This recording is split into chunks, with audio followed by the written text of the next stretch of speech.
It must be bad news overload. Then we salute eternity and pay our final bill. This is the end of the world. This is the end of the world.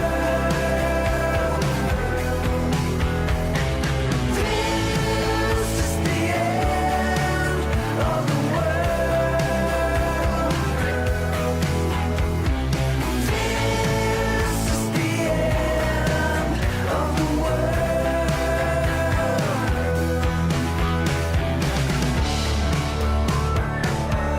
You should do what's right.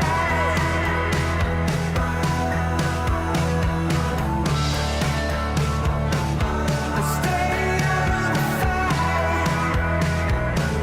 for as long as you can. This is just the beginning, 'cause nothing ever really ends. This is the end of the world. This is the end of the world.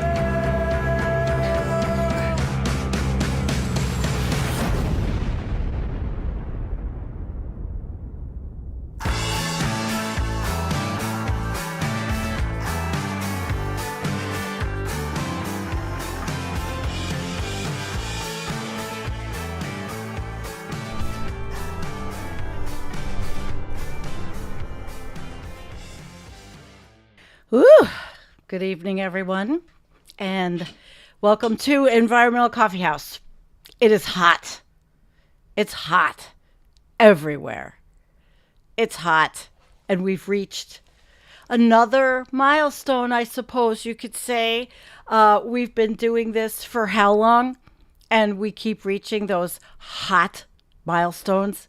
Well, tonight I've got quite a show. I have videos, I have a presentation I made. We will be looking at articles, and some of you may know already, understand some of the material I'll go over, and there are others that may not. So we'll do a little learning. So let me say good evening to everyone. Hello, Channel Warhorse and Kim. Thank you for moderating. And Jean, you're here. Thank you for moderating. And Stephen and Sunflower Skies, Anticorpus going south. Everybody, CB, you're here. This is great. Selena, hi on Veg, Rollins Switch. Okay, we have and Melanie. We've got a full house. So we're going to get started because we have to. There's a lot to go over, and I hope that you are all ready. Okay, so take it away for the first thing we're going to look at. We're going to look at this article first, then we'll go over my presentation. So get ready. This is from Copernicus. And this is the article. New record daily global average temperature reached in July of 2024. This is a big deal. It is a big deal. Yes, we may say, oh, we're doing this all the time. We cannot be complacent at all. We can't. So we're going to talk about this. The Earth has just experienced its warmest day in recent history, according to the Copernicus Climate Change Service, and there's many that we do look at. Oh, hi, Melanie, Dennis, and Tommyist. I didn't say hello. Oh, Karen Reese, it's good to see you guys. Okay. Looney Tunes. All right, I got it. I got to work. All right. So on the 21st of July, the daily global average temperature reached a record high in the ERA 5 data set. There's different data sets that are used, but this one is one of the standards at 17.9 C, slightly exceeding the previous record from last year, but it's still going up. Based on preliminary data released by C3S on the 23rd of July, which was today, the 21st was the hottest day since at least 1940 by a small margin of 0.01 C, while it's almost indistinguishable from the previous record. What really stands out is the difference between the temperature since July 2023 and all of the previous years. Now, that data you can look at in Climate Pulse, the C3S application that provides the historical and near real-time data from the ERA5 reanalysis data set. So this is everybody is looking at this today. All of the scientists, okay? Everybody. Daily global surface air temperature. Up, up, up, up, up. Up. Daily global surface air temperature for 2024 is red, and there's the orange. And all years between 40 and 2022. Before July 2023, the previous daily global average temperature record was 16.8 C on 13th of August 2016. Since the 3rd of July 2023, there have been 57 days that have exceeded that previous record, distributed between July and August 2023, during June and July so far in 2024.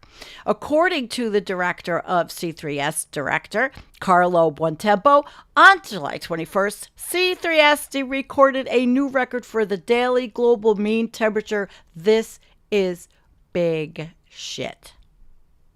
What is truly staggering is how large the difference is between temperature of the last 13 months and the previous temperature records.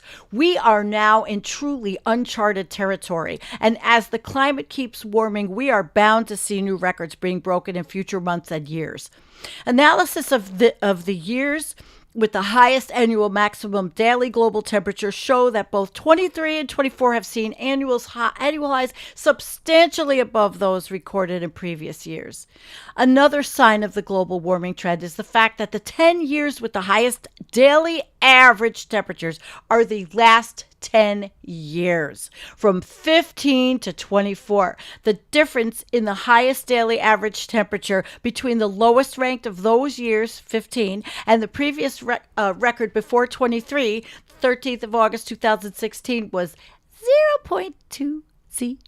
The jump from 2016 record to 2023-24 is about 0.3, highlighting how substantial the warmth of 23 and 24 is. So we look, and like, Jennifer and I always say, up, up, up, and she will be back with me on Friday night, guys.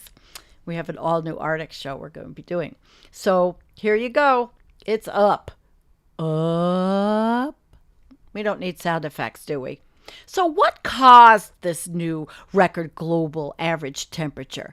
The global average temperature tends to reach its annual peak late June and early August, coinciding with the Northern Hemisphere summer. Now, this is because the seasonal patterns of the Northern Hemisphere drive the overall global temperatures. The large land masses of the Northern Hemisphere warm up faster than the oceans of the Southern Hemisphere can cool down during the northern summer months.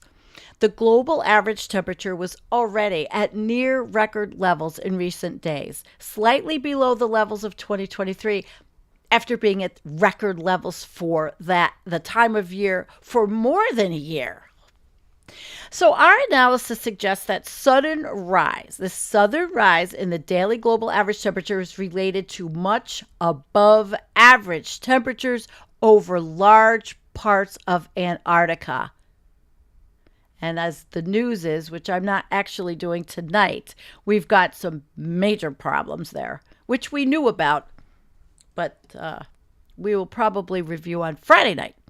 Such large anomalies are not unusual during the Antarctic winter months and also contributed to the record global temperatures in early July 2023. What's more, Antarctic sea ice extent is almost as low as it was at this time last year, leading to much above average temperatures over part of the Southern Ocean. So there's the surface temperature anomaly, and you can see that up. And I'm going to go over this in my presentation.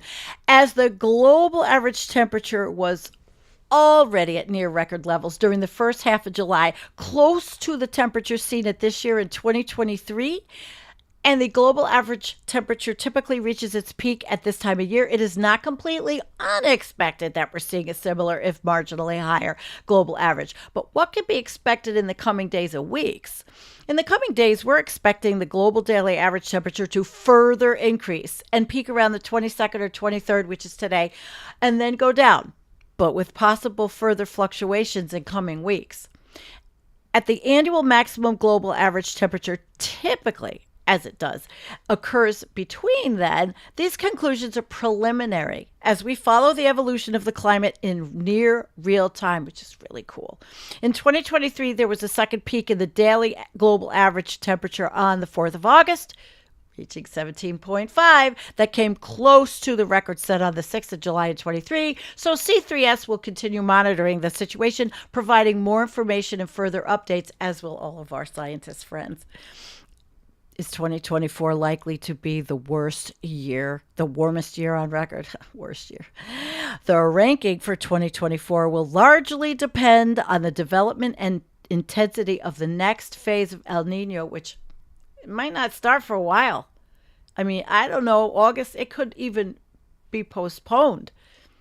The Southern Oscillation ENSO, i.e. when and how strongly La Nina develops. To date, 2024 has been sufficiently warm for it to be quite possible that the full year will be warmer than 2023, but the exceptional warmth of the last 4 months of 23 make it too early to predict with confidence, which I like that they say that, which year will be warmer. What was the previous record? The previous highest daily global average temperature was 17.8, a record set on the 6th of July 23, which I know we were talking about last year, as part of a long streak of record-breaking daily global average temperatures in July and August 23. Prior to the long streak of record-breaking temperatures in July and August 23, the highest daily global average temperature in the ERA 5 data set was 16.8 in 2016. So the data, they say it's preliminary, and I'm not going to go in there, but all the links will be in the show notes because I really want to show you. Everybody's talking about this, of course. Sam Carana, the global temperature reached 17.09, which is 62.76 Fahrenheit on July 21st, a new record high. And it's pretty much the same, but everybody is talking about this. Jeff Baradelli, one of my favorites, July 21st was the hottest day ever on record on planet Earth. Now, notice on record. Remember that. The most anomalously warm places were Antarctica and Western Canada, where several hundred wildfires blaze, many out of control. July 20th, pictured on the map, 21st, not available yet via Copernicus. All right. So what we're going to do right now, you know what we're going to do really quickly? We're going to look at the feedbacks from the Arctic News blog spot, because high temperatures come with feedbacks, as illustrated in the image below. So quickly, we'll just go, why? Feedbacks. Albedo loss as the sea ice melt, number one, because, of course, it's all started with emissions, right? And then we go to extra water vapor feedback, which is number 25. I mean, there's lots of feedbacks, right? Feedback and emissions, loss of latent heat buffer, feedback number 14, deformation of the jet stream. And you've seen, I don't know if I didn't pull one up. You've seen the jet stream recently. People comment all the time it's broken up, or it doesn't look like it, doesn't look like the good old jet stream I grew up with. Eruptions of seafloor methane, additional feedbacks and emission, more heat due to further feedback and emission, and so North Atlantic freshwater land. As sea ice disappears, feedbacks accelerate the loss. For example, albedo feedback number 1, water is less reflective than ice. Emissivity feedback number 23, water is less efficient than ice in emitting in the far infrared region of the spectrum. Cloud feedback, warmer water comes with less low-level clouds that reflect sunlight back into space. And deformation of the jet stream is a feedback that can speed up the flow of the ocean heat towards the Arctic Ocean. It enables strong winds to develop over the North Atlantic, which can at times strongly accelerate the speed at which hot water is flowing towards the Arctic Ocean along the path of the jet stream. So that's all I'm going to go on the feedbacks, but I thought it was pretty cool, for that one. And what I really want to do now is bring you to, I think we're going to show the first video. I hope you're all learning and, as usual, enjoying. There's always a lot to learn and a lot to understand when you're talking about climate science. And of course, I'm not a climate scientist, but I'm a citizen scientist. And I have been doing this for a long time. And so I'm going to play the first video. Hang on.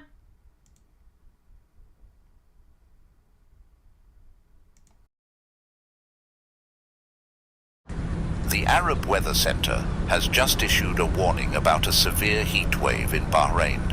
Temperatures are expected to soar to a scorching 50 degrees Celsius. Countries across southern Europe have issued extreme weather warnings due to potentially dangerous heat. Greece's culture ministry has ordered the iconic Acropolis to close for several hours in the middle of the day. Meteorologists said hot air coming from Africa will continue baking the nation until Sunday at least. Temperatures on Thursday are expected to reach 43 degrees Celsius. This is one of 2 fires burning in the Inland Empire. Take a look here. Fire crews are still on scene. They've been able to stop the fire's forward progression at 500 acres, but we're told that 3 homes are a total loss. Tonight, the fire danger is not over. Dramatic images of homes going up in flames as firefighters rushed to save structures threatened by the fast-moving Hawarden fire in Riverside. At one point, first responders were seen getting pets to safety. I seen the flames right back here coming up, man. They look like they were about 20, 30 feet high, or some points maybe even up to at least 30 feet, I'd say. Around the same time, another brush fire broke out in Corona. The Eagle Fire burned around 450 acres, forcing some temporary evacuations near Cajalco and Eagle Canyon roads. Over 200 firefighters battled the blaze from the ground and air. El Nino is giving way to La Nina, where there's a cooling in the Pacific Ocean, which, strangely enough, leads to more hurricanes because there's less vertical shear, as we say, in the Atlantic. And furthermore, the Atlantic is especially warm. Now, all this heat that we've trapped in the atmosphere has worked its way into the ocean. So we have a situation where we're going to have this extreme heat and these crazy heat domes, these high-pressure systems that don't move, and there are no clouds to reflect sunlight into space. They just get hotter and hotter. And then we're having these extreme weather events, big rain and wind coming in from the southeast to North America. So this is everything going the wrong way at once. Flames continue to devour the hillside between Ashcroft and Spence's Bridge in central BC. Dozens of homes have been evacuated, along with 2 long-term care facilities. Hundreds of others remain on evacuation alert. It is hot today, in the mid-30s. The wind is starting to pick up this afternoon, and there is a danger that this fire could make another run towards population. There has already been property loss. In the hills behind me, there are several rural properties as well as homes belonging to members of the Cooks Ferry First Nations. The damage to those structures has not been confirmed, but BC Wildfire says an assessment could come as early as Sunday, but nothing will happen until it is safe to put people on the ground. This is the Pantanal. It should be wet, But drought has dried it out, and now fires are consuming it. Hundreds of thousands of hectares look like this. Fire brigades have come from all parts of Brazil, as well as neighboring Bolivia. Today the wind has already turned around 180 degrees, So we're fighting. Soon the wind will change again, and every time it changes, we need a different strategy. The whole region, river and land, are in trouble. As firefighters try to limit the damage, the government is investigating potential culprits. I tell you, I think Bill Nye looks tired, and he did not look happy. I think, and he's a science communicator. He knows his stuff. I picked that clip because he genuinely seems disturbed, more so than I've ever seen him. Maybe it's a function of age. I mean, I know he's getting older. We're all getting older, and from what we all know, the stress of it really can wear on you. I think it's definitely wearing on me. But we will be bringing Carolyn Baker back in August to talk about our climate anxiety. So, all right, let's move on. And I have a presentation I prepared just to have fun and go through. And the first screen here, you can see it good? Okay. So it's just looking at all these temperatures in Madrid. These are Celsius, of course, but they're high, 40, 50, 60. They're like 90s, they're extremely high for this time of year. And this is from the Met Office. These are the max temps, but it's hot. And again, from the Met Office. And what I wanted to show you here was these are the different, global mean temperature difference from the 1850, 1900 baseline. Okay. I've got to shut a couple of windows here. Hang on. So these are the different measuring tools that scientists use. Berkeley Earth, ERA 5. And as you see, again, the baselines, and these are all the different measurements and but they all are fairly well coordinated, don't you see? So if they're all coordinated, you're seeing by 2025 how we could be, or we've probably been over 1.5 in our mean temperature. And there's so much talk about it. We did hit it. I'm pretty sure we hit it. But we're going to stay up there. How are we going to get down? Not this show. And here we go. Global monthly average air temperature compared to pre-industrial. Again, this is just a different way of looking. It's pretty disconcerting, though. And if you look here, you see it down here. 1.5, 1.52. And these are the fluctuations in the global monthly average air temperature. Last 12 months were all above 1.5. So where one thing maybe look like okay, here 1.5. Here we go. But here, then we're looking at, and it's ERA 5. And this one was showing all of them congruent to each other, right? And here we are from ERA 5 and the C3S. We've gone over. That's significant for our planet. This is Kuwait. The 2-meter temperature refers to the air temperature at 2 meters above the surface. The temperature anomaly refers to the departure of the current day's forecast temperature from a long-term mean for the same day of the year. I know we've gone through this before a million times, but we have new people with us that may not understand some of this, so it's always important. 117 Fahrenheit. Yeah, quite warm. Yes. But we're almost there, folks. Idiocracy. Are we almost there? Yeah. There's the environmental coffee house flush of the day for idiocracy. Okay, so let's move on. We also have droughts. And of course, heat causes droughts, and this is the Yukon. This is Canada, British Columbia, where all the heat is and the fire is, and the abnormally dry, extreme drought. That's part of why all these fires are happening. You can see in Edmonton, but British Columbia, every year now, it's just British Columbia is getting hammered. Now, ERA5 is the 5th generation ECMWF atmospheric reanalysis of the global climate, covering the period from January 1940 to the present. ERA5 is produced by Copernicus, and we already read about that, but I wanted to put something extra in for those of you not familiar.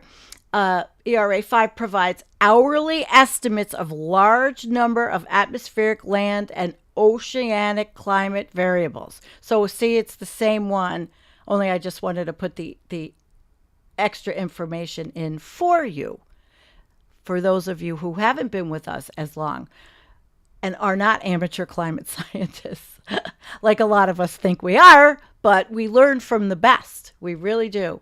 So some 30 million people are under a heat advisories or excessive heat warnings in effect through Wednesday, with some projections topping 110 Fahrenheit. 43 Celsius, the National Weather Service said on Sunday. Those states include parts of California, Arizona, Nevada, Idaho, Oregon, and Washington. All of our beautiful western states are baking. And when my brother first moved to Eugene, Oregon, he didn't ever, it wasn't like this. It was rainy. It was cool. Now where he lives, it's 98. It's always 104, 102 Fahrenheit. These temperatures are awful. And yeah, it's a lot hotter in the Middle East. Qatar, Kuwait, the cities there are so hot, people cannot go outside. Fish, literally in the bay, are boiling. It's disgusting. It's so hot. And we're pretty lucky where I am on the East Coast this week. But we've been getting torrential rains. It never just rains. It doesn't just rain. And now for a little, let's move away from being a little stressed. And who here is a childless cat lady? The memes are coming out. Whether you like it or not, I had to add a little bit of comic relief. The memes are coming. We're hot. Okay. So, global 2-meter surface. This is Elliot's graph. He always likes to play with them a little bit, but see how he says, okay, the older lines and the newer lines, and the red line 2024 through July 2021. So it's the same information, just presented in a different way as Elliot does. But see how high this is getting? Oof. Woof. 2023, and then this is the baseline. The green is the baseline. Baby, it's hot out there.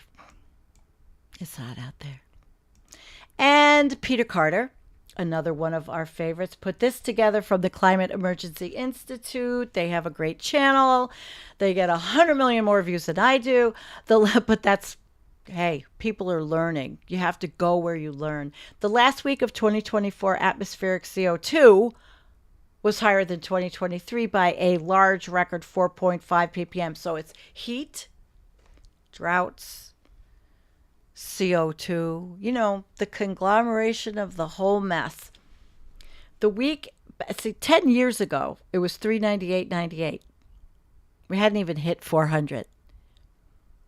The CO2 in the air is serious business. It is, the more it goes up, we raise the temperature of the planet. And that's a big part of why we have our breaking the temperatures, because of the carbon, the CO2. And it was 425.94 beginning on July 14th from Peter's information, and he takes everything and puts them in using Scripps information and the Mauna Loa information that measures it in Hawaii. And the average last decade was 2.4 ppm, which is the average rising of carbon. So we are seeing a lot of things happening here.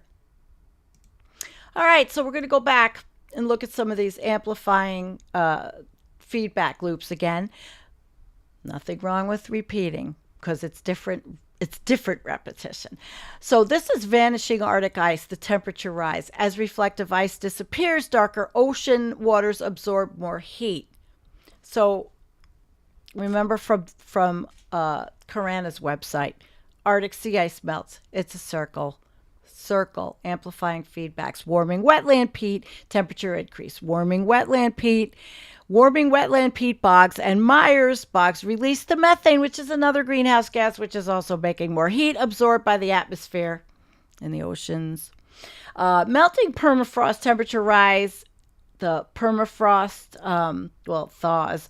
The thaw. And then the bogs release the methane, which is a greenhouse gas 25 times more powerful than the CO2. And here's another one. The Amazon rainforest die off, the temperatures rise, and drought and wildfires increase in the Amazon. More trees die, decompose, or burn, releasing CO2. Fewer rainforest trees mean less water is pumped into the atmosphere. Rainfall decreases. We saw what was happening in central Brazil with the fires. And clogging the ocean. Sink, temperature rise. Warming water shut down exchange of CO2 from the surface of the deep ocean. Ocean waters dissolve less CO2 and may even release some. And subsea floor methane hydrate, temperature rise.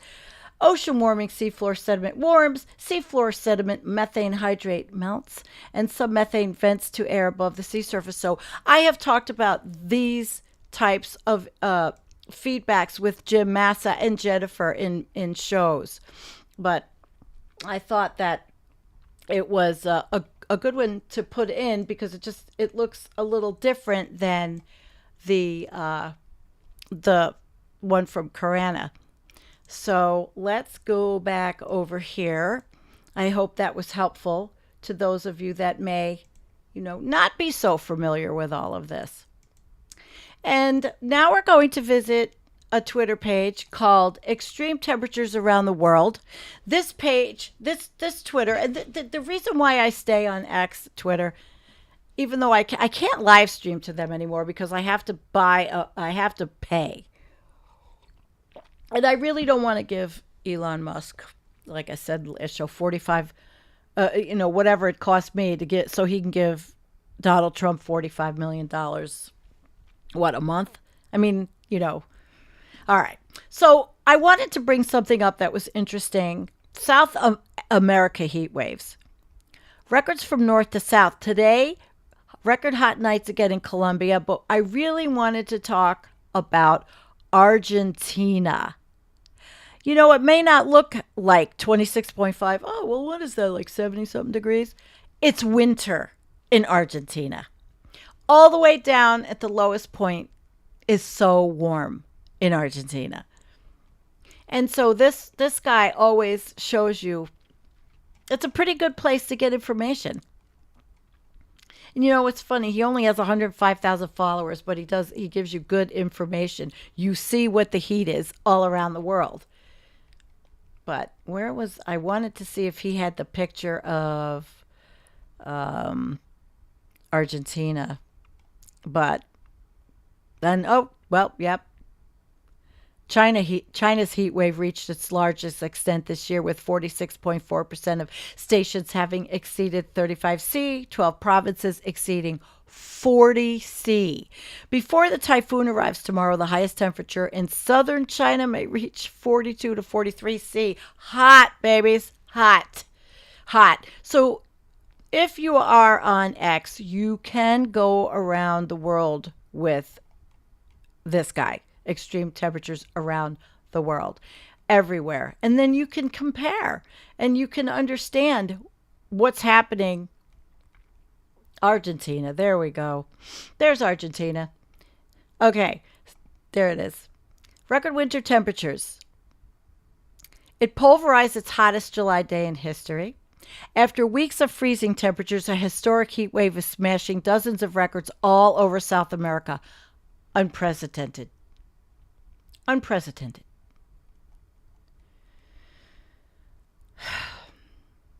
They're falling all over from Colombia to Bolivia, despite the official end of El Nino. Ecuador keeps breaking heat records. Bolivia winter, fierce heat, 37.1 C at Magdalena, also a record. Records. Historic heat waves. Now, this is the United States. We're not going to, we've already belabored the United States a million times.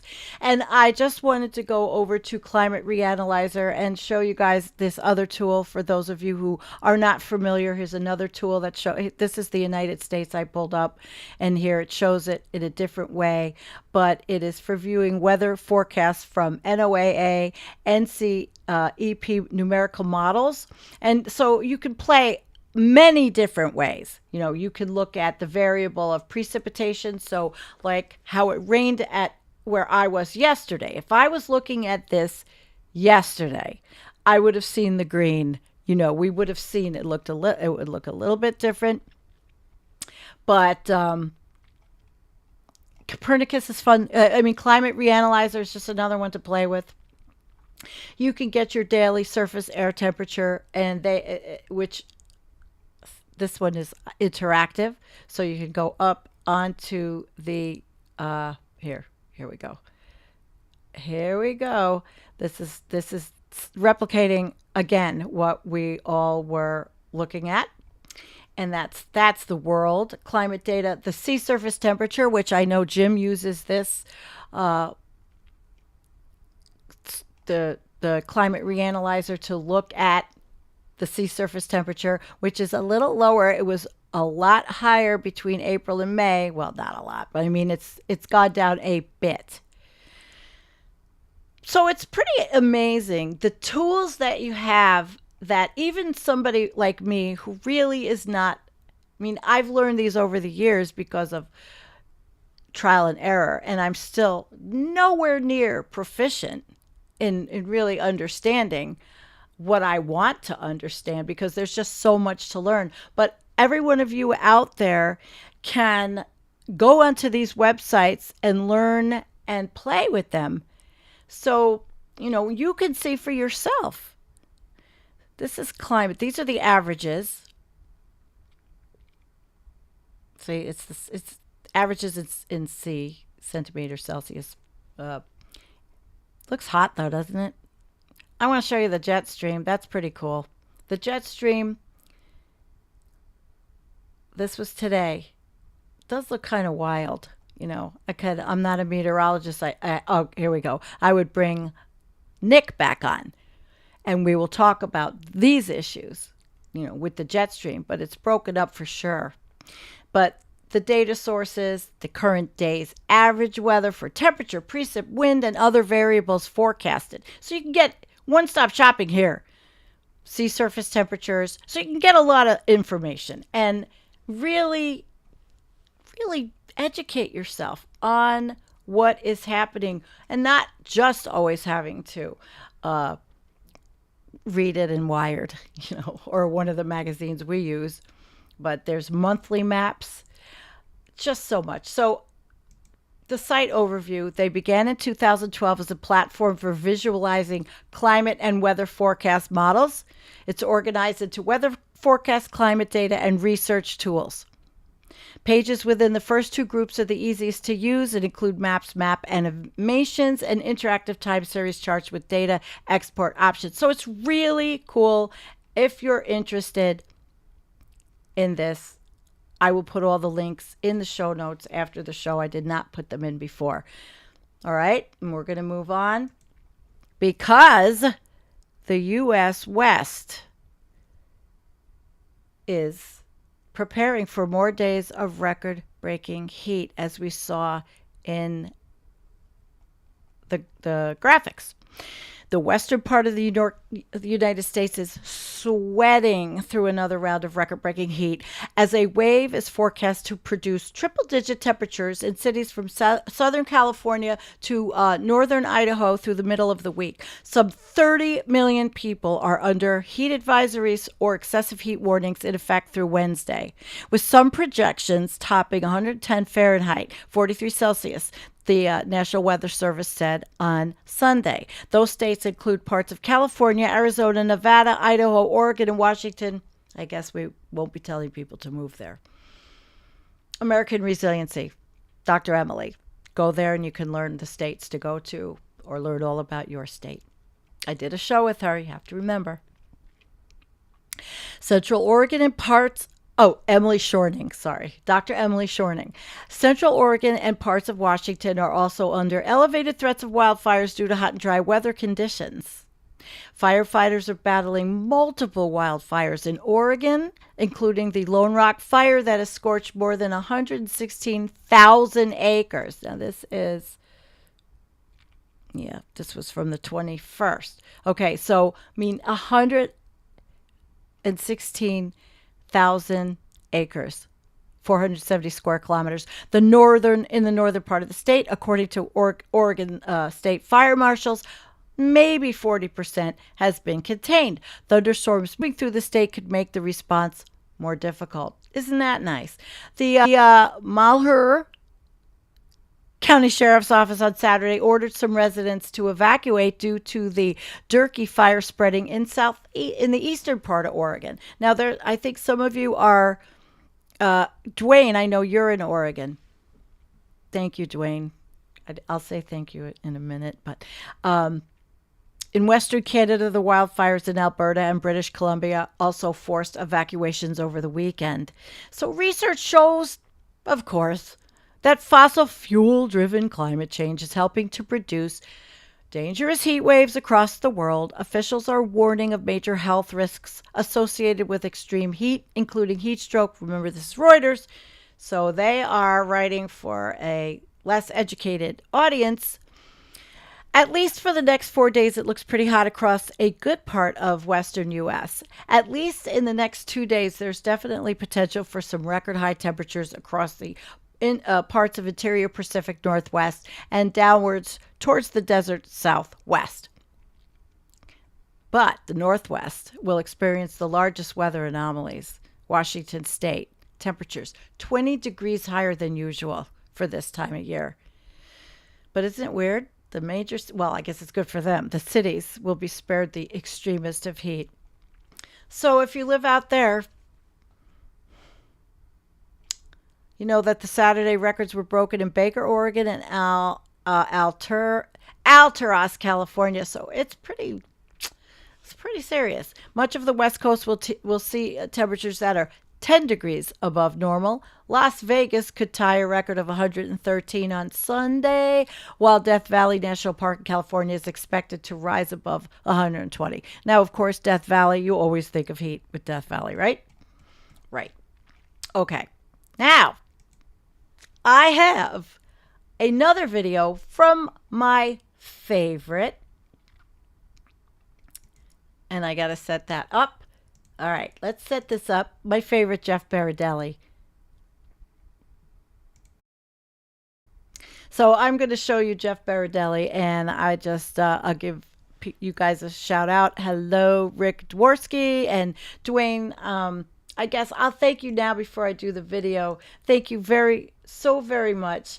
My roof and windows that got hit hard. Well, yeah, new skylights and a roof that I got, which I'll probably pay for the rest of my life. And we just don't get just rain. And it's torrential rain. I mean, pouring rain. It is beating the shit out of my flowers and my vegetables. And yesterday, the leaking from a new skylight in my bathroom was dripping right into the bathtub.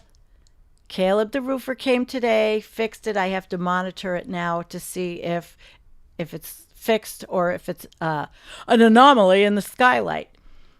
So thank you, Dwayne. That was extremely lovely.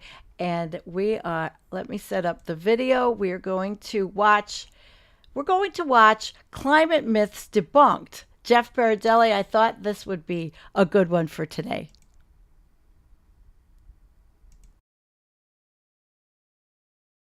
The first one was climate change is natural, right? Right. Now, this is super cool, folks. Let's talk about what is natural climate change. I'm going to bring it up. What dictates natural climate change, and it does happen, we go in and out of ice ages over the course of about 100,000 years. Every 100,000 years, we have an ice age. And the reason is we have the Earth's tilt and the Earth's eccentricity, and also its obliquity, as we call it. We're only addressing the first two. We're not addressing the obliquity. But basically what that means is that the Earth has a tilt, but it doesn't stay at the same tilt. It kind of wobbles on its tilt, and it also wobbles on its orbit a little bit. And then on the right side, you see that the Earth's orbit around the sun is not an exact circle. It's actually an ellipse. Sometimes it's a wider ellipse, sometimes less. And that changes the amount of sunlight that the Earth receives. And so therefore, over the course, Val, of tens of thousands of years, our temperatures change because of the amount of sunlight that we're getting, less or more. Right. And so the result of that is look at the record of temperatures over the last million years. We get this from sediment cores and from ice cores and from all kinds of what we call paleoclimate data. And look at that. First of all, I'll show you that the difference between a warm period and an ice age is only 10 degrees Fahrenheit. That's it. Wow. 10 degrees Fahrenheit That's dictates whether we're in an ice age or a warm period. Obviously, right now we're in a warm period. About 20, 25,000 years ago, we had an ice age. So you can see that there are natural reasons why our temperatures go up and down by around 10 degrees. And it takes us from an ice age where ice goes down to about New York City or so to a warm period where ice is way up in just the Arctic. Okay, so that's that. And then let's look at recent climate change. You can see actually global temperatures have been fairly constant over the past 10,000 years. There have been some ups and downs. But look at how it has skyrocketed since around 1970, 1980, actually, most of it. But really it started around the late 1800s or so. You can see how it's just kind of straight up. So that's not natural. You can just look at that and you know it's not natural. Off. That's right. And here's the reason. Take a look at our increase in carbon dioxide.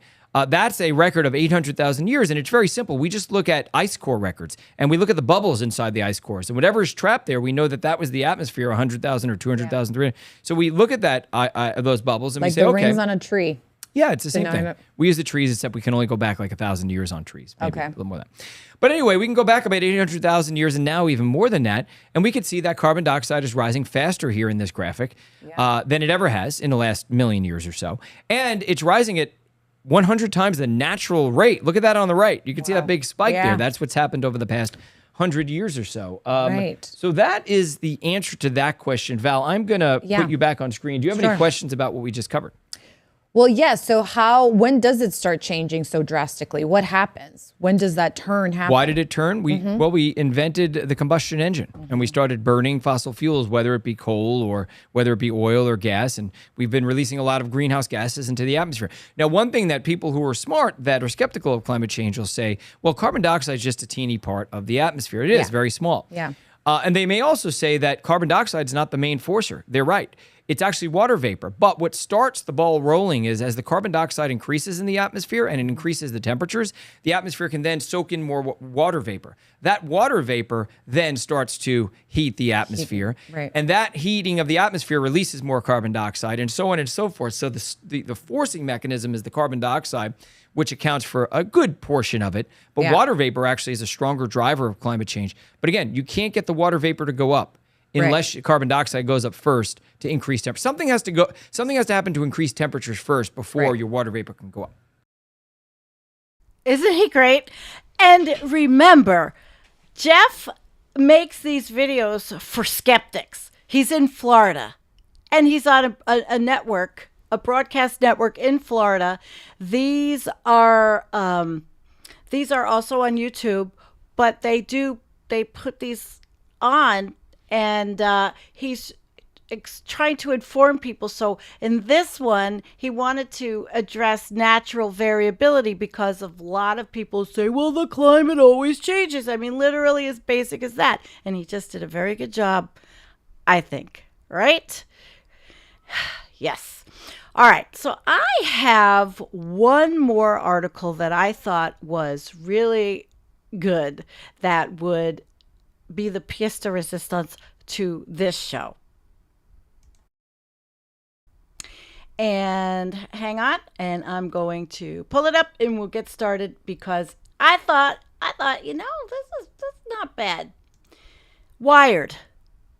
Enough with the arrogant attitudes towards extreme heat. In so many aspects of our culture, we view severe heat as something that should be willingly embraced, bravely endured, or blithely ignored. All right, so here we go. A 4-month-old died in Arizona as temperatures climbed into triple digits. A 2-year-old died in a hot car, also in Arizona. At least 4 people died from heat-related illnesses in Oregon. 1 motorcyclist died, and others were sickened riding through Death Valley as temperature... Wow. I had to read that again. 1 motorcyclist died, and others were sickened riding through Death Valley as temperatures reached a record 128 degrees Fahrenheit. I guess he wasn't born to be wild anymore. These are some examples of the dangers of extreme heat just this past week.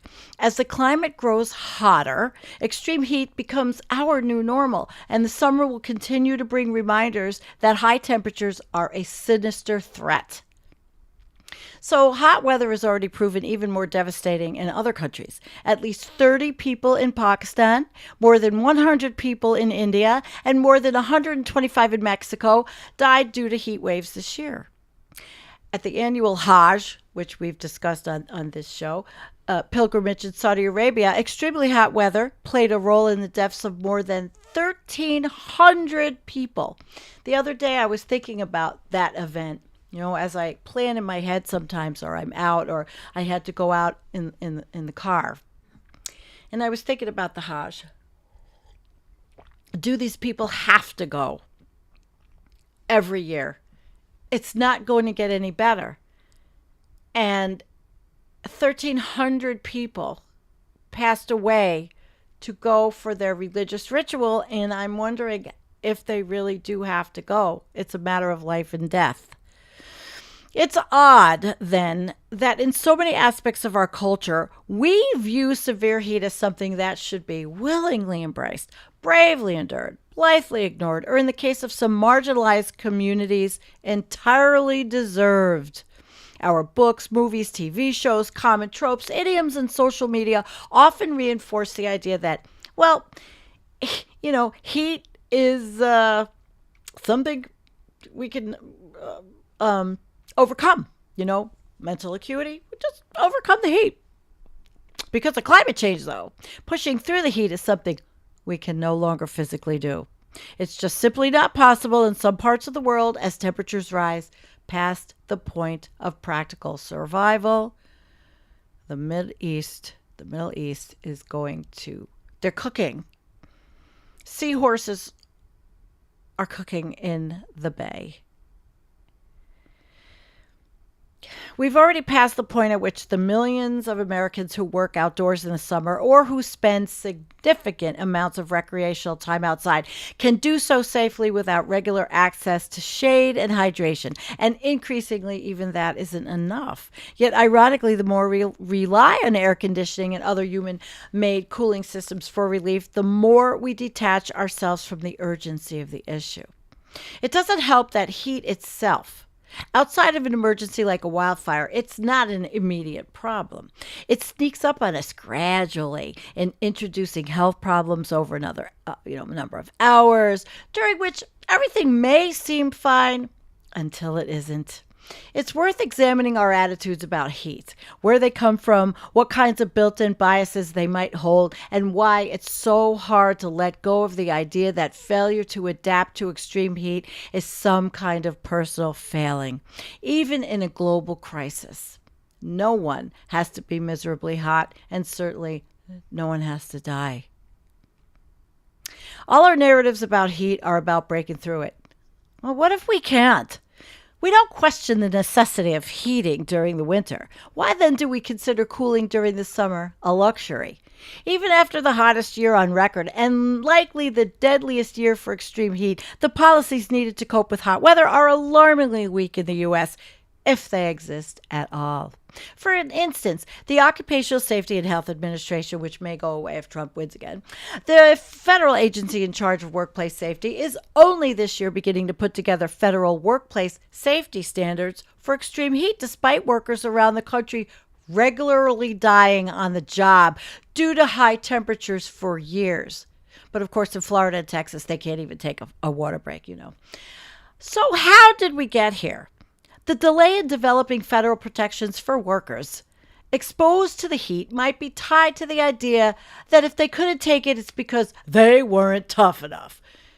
A literal application of if you can't take the heat, stay out of the kitchen, and a deeply embedded cultural trope, right? Only in America. In fact, heat has been associated with physical and emotional endurance since the earliest modern novels. Don Quixote was very much toughing it out on his way to tilt at windmills.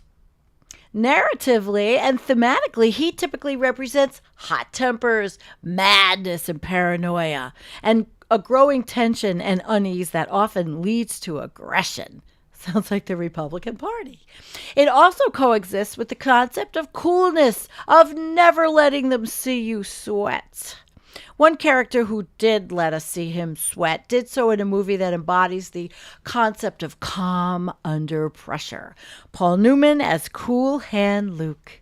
The 1967 classic saw Newman nonchalantly dipping all over the celluloid while delivering an iconic performance as an unflappable prisoner serving a brutal term under grueling, sweltering conditions. Newman typified idealized masculinity that only grows stronger when put to the test, a test that in Cool Hand Luke includes enduring the heat. And by the way, we really need to see what's going on in the United States prison system, because in the South, there's got to be statistics, which I didn't pull up, but I'd like to know what's happening out in the prisons where it's horribly hot for the workers and for the prisoners. It's a good idea for us to see what's happening in that, since we are the biggest prison system on the planet, I think.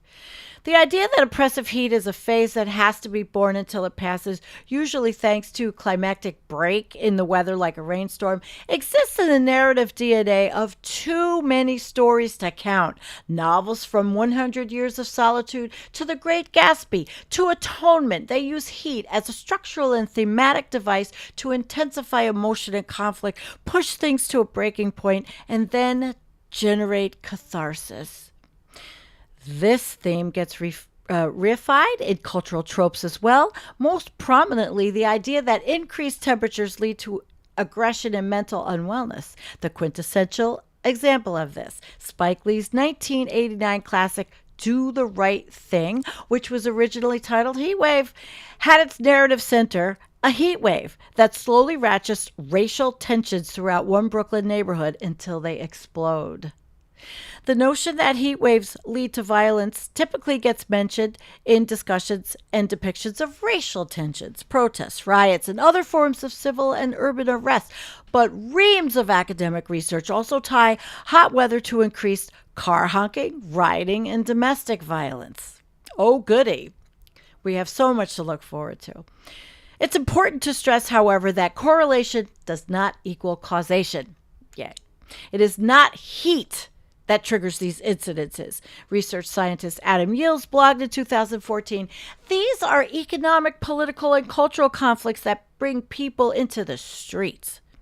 Yes, it's also true that extreme heat can seriously impact mental health and wellness, and all this translates into the ongoing narrative that heat pushes people to physical, mental, and behavioral extremes, character tests to which they neither succumb or overcome and push past. This idea has unfortunately become a running theme in Hollywood. Erich von Stroheim's silent film masterpiece Greed climaxes in Death Valley and was actually filmed in grueling temperature conditions reaching 120 degrees Fahrenheit in the Mojave Desert for months as cast and crew battled heat exhaustion. A third of the location crew had to be discharged, and one lead actor was hospitalized after filming Wrapped.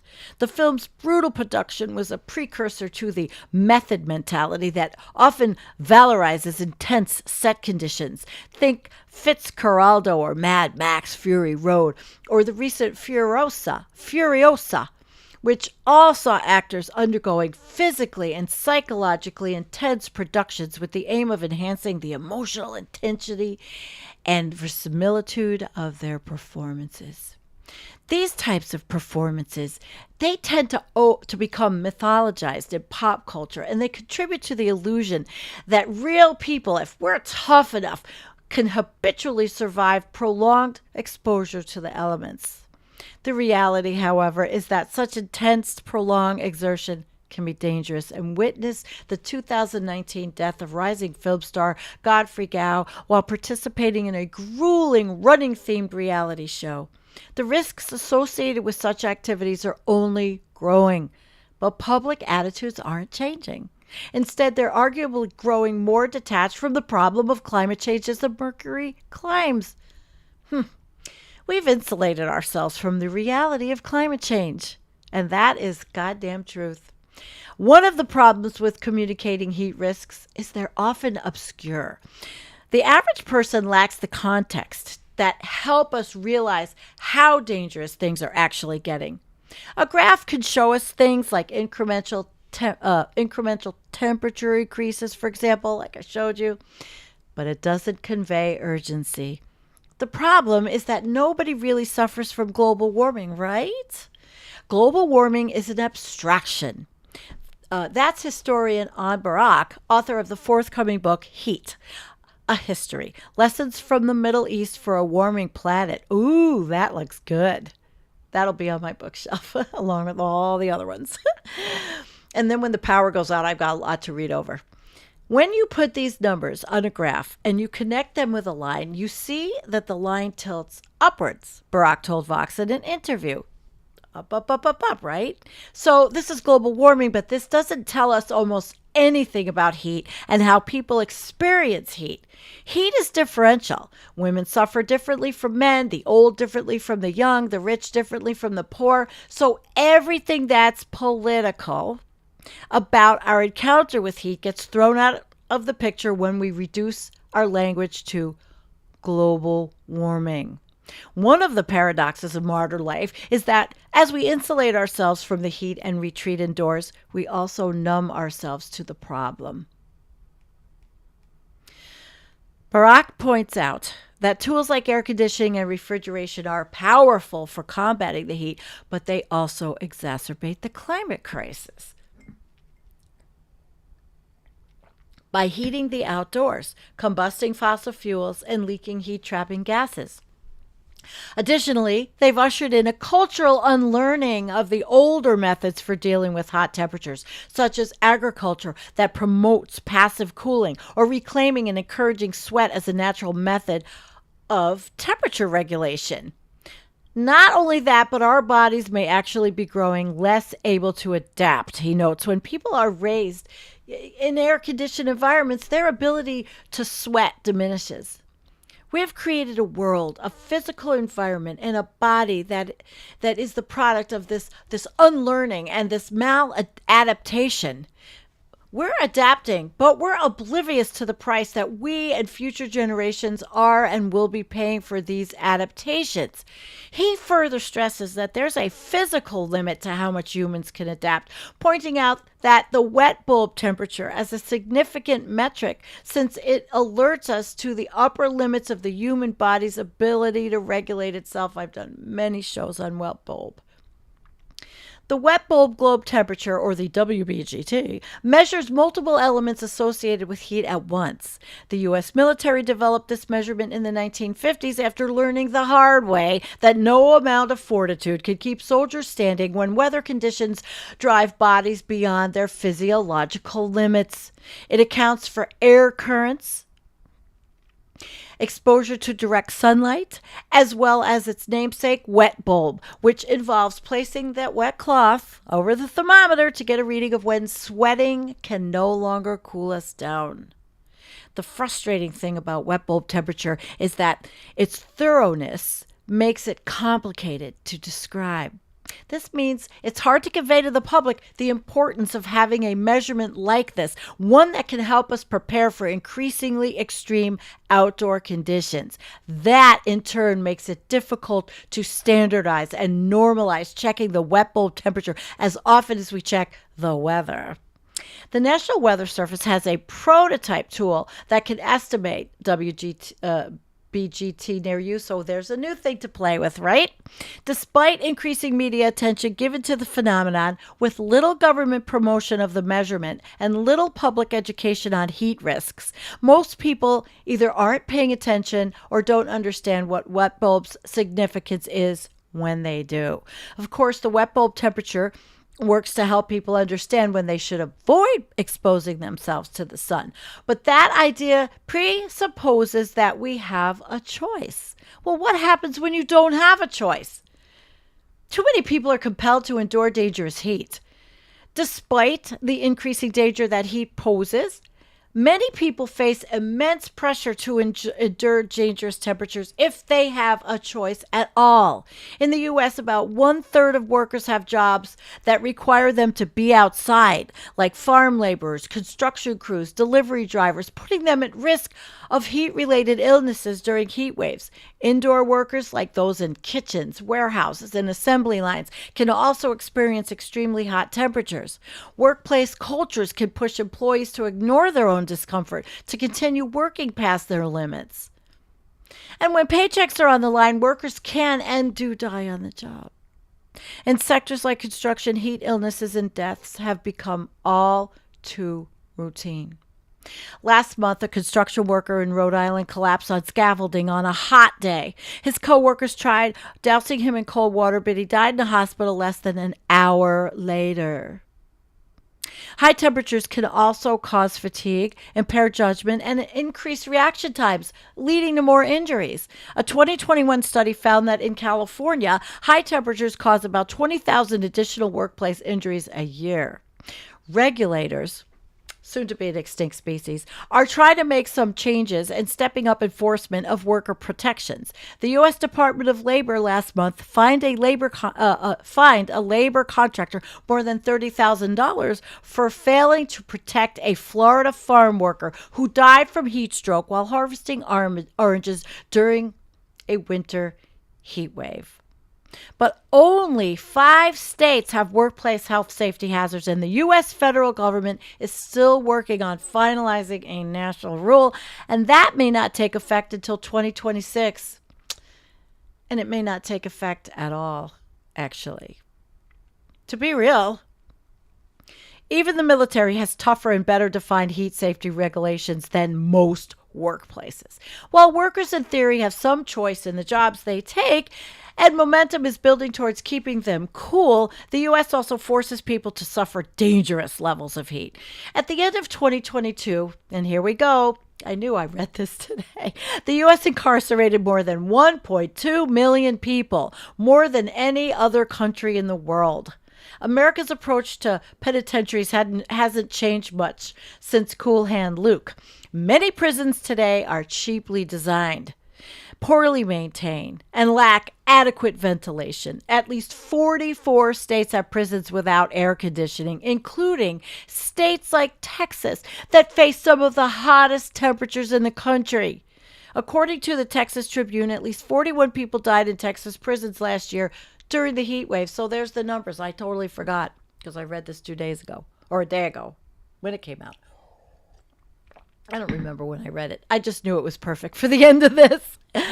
We're tying it all together, right? So 41 people in Texas. High temperatures likely played a role in the death of a prisoner in Illinois last month as well. But the heat doesn't just affect the prisoners. It also makes prisons a more dangerous work environment for correction officers and other staffers. Part of the challenge in improving conditions inside prisons and jails is the view that these facilities are supposed to be uncomfortable and that people who are incarcerated somehow deserve to be hot. Well, prisons are supposed to suck. That's a fundamental fallacy, said John Fabricus, a legislative campaigner at Dream.org, a group advocating for prisoner rights and against mass incarcerations.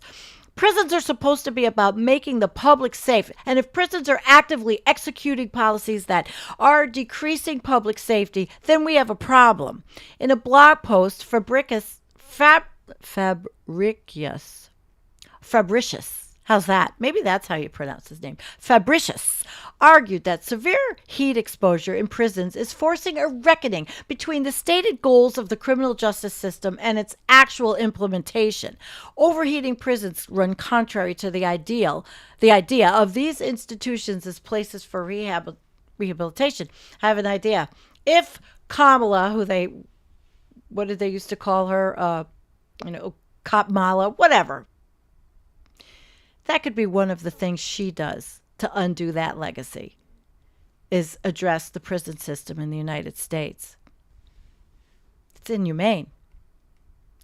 Janos Martin, Chief Advocacy Officer at Dream.org, working on criminal justice, explained that there is also a constitutional requirement to protect incarcerated people under the Eighth Amendment's prohibition of cruel and unusual punishment. And when someone is in custody, the government must preserve their welfare and avoid suffering. Unbearably hot jail cells don't just harm the people inside them, but undermine society as a whole. I can't believe that I forgot this whole part of this article existed. I read it. 95% of people who are sentenced to prisons are meant to come home, Martin said. So if you're sentenced to 3 years on some sort of low-level felony and you die in prison from this overheating crisis, then that's the state's complete failure to live up to their obligation. Some also argue people in jails and prisons don't need cooling because plenty of people outside of prisons sweat it out without the benefit of fans or air conditioning, which is probably a big bunch of bullshit. But in a 2017 rule requiring a Texas prison to lower temperatures in a notoriously hot prison unit, U.S. District Judge Keith Ellison said he found this logic unpersuasive. Ellison wrote that there will be many among the public who will recount stories of having survived abodes in hot climates without the benefits of modern technology, but noted that treatment of prisoners must necessarily evolve as society evolves. Poverty also leaves people little choice in dealing with hot weather. About half of the people who die during heat waves in a given year, they don't have permanent housing. More than 650,000 people experience homelessness on a given night, with about 40% of them forced to stay in places not intended for habituation like cars or parks. With the recent Supreme Court ruling in the Grants Pass versus Johnson case, houseless people have even fewer rights to public spaces when cities can enact more punitive measures against them. And with the electricity rates rising, people on a tight budget may choose to go without air conditioning during some of the hottest months. Most states don't have any rules that prevent a utility from cutting off power during a heat wave.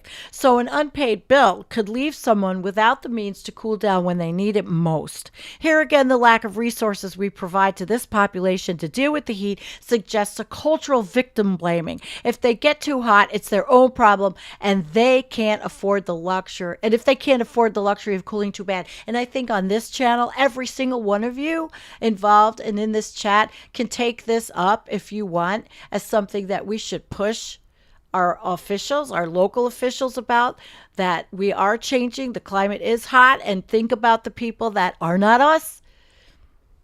The way we talk about climate change needs to become more immediate. When we talk about advancing heat, small decisions can have ripple effects. Take a tiny but common tendency on the part of media outlets to illustrate stories about heat waves and other climate crisis effects with photos of people relaxing at a beach or playing under a fountain, photos associated with leisure and relaxation rather than risk and caution. That's some bullshit, isn't it? Not everybody has access to a pool, to an air conditioner, or even a water hose, Barack points out. If your presentation of the heat wave is people at a pool or people who can take a break from work and go to the beach, you need to have the leisure. You need to have the career, the livelihood, that allows you to cool off. Brock argues that far from being trivial, changing the way we think and talk about climate crisis begins with these representations, visual and also lexical. He argues that because our awareness of the climate crisis has been driven primarily by scientists, we've derived the language from scientists who tend to speak in terms of humanity as a species. Thus, we talk about climate change as a problem created by humanity. protesters advocating for air conditioning in prisons gather outside Texas state capitol in Austin. That was last year.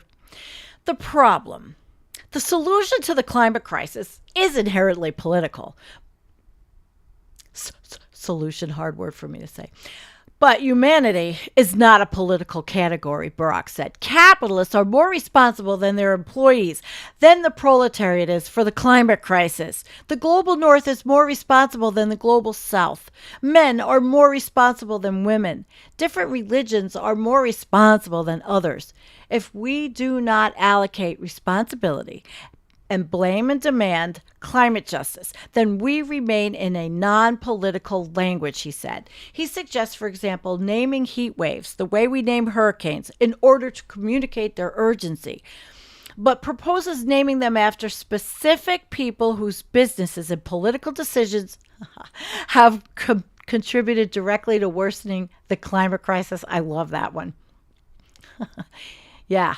How many heat waves? After this, we're going to think of this. Who would you name? Put this in the chat. Who would you name a heat wave after that has contributed directly to worsening the climate crisis? Heat wave Inho? R.I.P. Naming names, he says, can be a huge step forward in creating political change. So simultaneously, however, he stresses the need to internalize responsibility for change. He argues that we tend to think of the climate crisis as something that comes from the outside, as something that comes from out of space. And this is exactly the opposite of how we should really think of the problem, in which we are the meteorite. We are the aliens. We are the problem. I loved that article, and I completely blocked out half of it after I read it, which I think is pretty funny.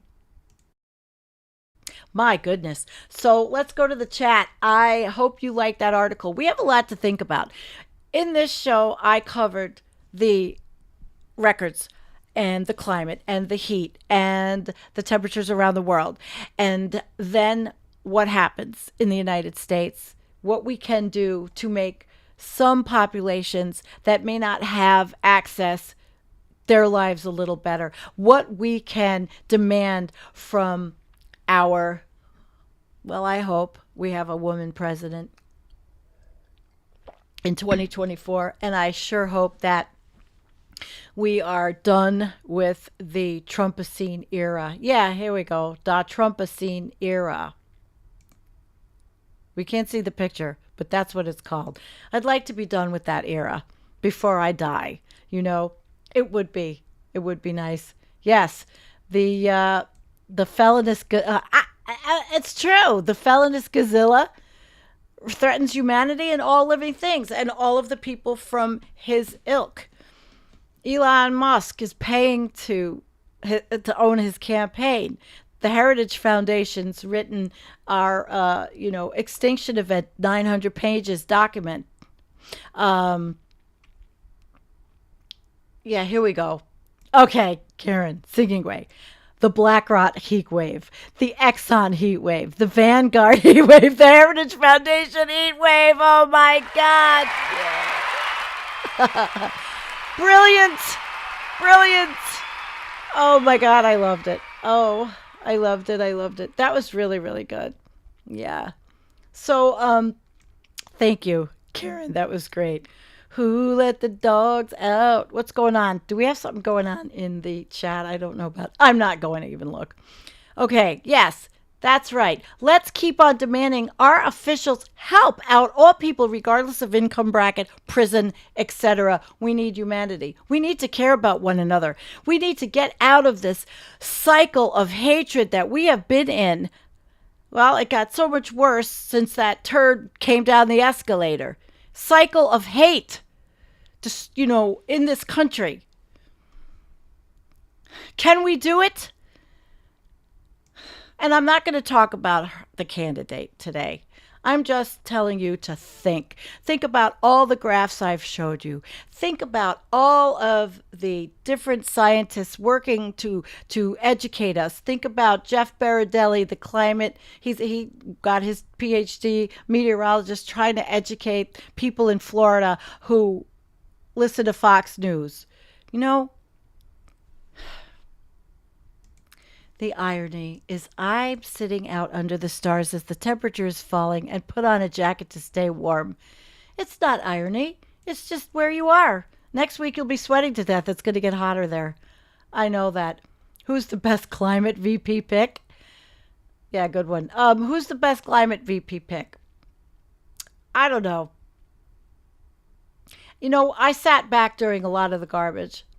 Oh my God, I have tons of them. Listen, I have another show planned, all right? For an off day. It's going to be a fun one where we're going to do all that kind of shit. So we won't do it right now, but we're going to have a fun day where I'm going to collect the memes and believe me, you'll come back because we'll need it, you know? I heard the climate will be the deciding choice for president. Wouldn't that be nice? And women's rights. Women's rights, Gaza, and the climate. I think those are the big things. Wars. And Ukraine. You know, really, actually, there's so many. J.D.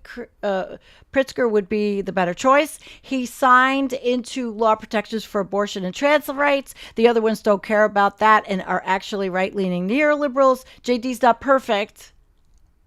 Well, isn't that, you know what? That's great. But nobody's perfect. There's no one perfect. Right. Yeah. We will have that. Definitely.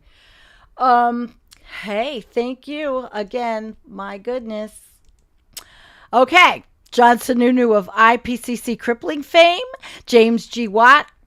When the last tree is felled, Christ will come back. Fame. William Nordhaus of The Economy will be fine because most economic activity is indoors. Fame. That's great. I love you, Nadia. We all love Nadia. Yeah, those were. So we're going to have a lot of heat waves named after a lot of assholes, I'd say. Are we not? Yes, I am on with Jennifer on Friday. We are doing our Arctic show, and she has surprise stuff to tell you all about. Yep. The Devil's Therapist is here? Oh, my goodness. Dennis from Germany, are you here? All right, let's see. I don't know. Is this going to be Amazon? So, what is my opinion of what one prominent doomer replied that if one voted for Kamala and she wins, that'll cause a civil war? So even if just fuck that. That's not. I have no opinion of it. It's not going to cause a civil war. You know, I'm not going there today and getting aggravated, but I would say everybody that's left, yeah, we don't like assault weapons. Go out and get your pistol permits. Go out and get your handgun permits if you're in a state. Go out and learn how to shoot if that's how you feel. Or you could always just go to your state and apply for a permit and just screw up all of the right-leaning, rural states. I don't know. Listen, don't get me started on that. That was the comment that Sam wanted me to go see. Well, I'm not buying it. I'm not. How can we be afraid of those people? I'm not afraid of a civil war. I'm not afraid of those people. And none of us should be. And to me, that's a pussy statement. That's a sellout pussy statement. And I don't care who it is, what prominent doomer it is. I don't know who it is, and I don't care. All right? I don't care. All right. There were a couple. Thank you. as you crawl into your underground bunker. All right. The comments are going really fast, but I'm just wondering about that. You know, who I don't know who it was. Is somebody going to tell me who it was? All right. They'll be very violent if they win. Right. But we're not going to be afraid. Fear sucks. And we are made of way more than that. Love your neighbor, folks, and there will be less problems. And you know what else? I think that a lot of people are seeing all this shit on social media and it's going to their head. You know? Don't let that shit you see on social media go to your head. Where I live, they got a Trump sign over there, the people that come in. But do we talk? Yes. I live in that area. How about we make the first step? We stop this. I'm not buying the shit. I'm not buying it. Yeah, that's right. That's right. All right. Yeah, vote like your life depends on it. Well, it does. So whatever you want to call her, whatever you want to do, I feel good about something different. I feel good about it, and I'm not going to let anyone take this away from me. Women's rights, the climate, there's a lot. We know what the big picture is on climate. We know that we're not going to get out of this mess. But while we are here, can't we make it better? Goddamn right. Okay. I'm going to say goodnight. I didn't even pick any music. Maybe I should pick some music with you while you're here. I'm going to pick a song. I don't want to play the boom boom end of the world. Let's see. What's this? Some blues? Should we end with the blues? Yeah? Something we can like move our bodies to? Hey, see you Friday night. Dennis, I love you in Germany. We're going to make more videos together. Yeah, baby. Yes, we are. Woohoo! I love you guys. Woo!